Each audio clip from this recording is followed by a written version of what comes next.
రాజకీయాలలో శత్రువులు ఎటు దిక్కు నుంచి దాడి చేస్తారో ఎవ్వరికి తెలియదు. ఇప్పుడు ఈ మధ్యప్రదేశ్ రాజ్యసభ ఎలక్షన్ల ముచ్చట చూస్తే అసలు పాలిటిక్స్ అంటేనే రోత ఉడుతుందంటున్నారు రాజకీయం తెలిసినోళ్ళు. చెయ్యి పార్టీ సీనియర్ నాయకురాలు తెలంగాణ రాష్ట్ర వ్యవహారాల ఇన్ఛార్జ్ అయిన మీనాక్షి నటరాజన్ గుర్తుంది కదా మనకు.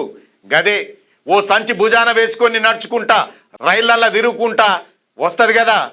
అగో గామే మధ్యప్రదేశ్ రాజ్యసభ సీటుకు పోటీ చేసింది. అయితే ఏం జరిగిందో ఏమో కానీ అర్ధాంతరంగా బ్రేకులు పడ్డాయి. గెలుపు పక్క అనుకున్న టైంలో ఆమె నామినేషన్ గంగల కలిసింది. मेरा कोई आरोप माननीय उच्चतम न्यायालय के ऊपर नहीं है. उन्होंने तो अपना एक निर्णय दिया, लेकिन इलेक्शन कमीशन के रिटर्निंग ऑफिसर्स कॉम्प्रोमाइज थे. ये मैंने पहले दिन भी कहा. నిజానికి మధ్యప్రదేశ్ లో ఉన్న అసెంబ్లీ సీట్ల లెక్కతోని చూసుకుంటే బీజేపీకి 2 సీట్లు, కాంగ్రెస్ కు 1 రాజ్యసభ సీటు పక్కా రావడం. అందుకే కాంగ్రెస్ తరపున మీనాక్షి నటరాజన్ ను బరిలోకి దించిర్రు. అంతా సెట్ అయింది, ఇక సీటు కాంగ్రెస్ ఖాతాలో వడ్డట్టే అనుకున్నారు. కానీ రిటర్నింగ్ ఆఫీసర్ పిడుగు లాంటి వార్త చెప్పిండు.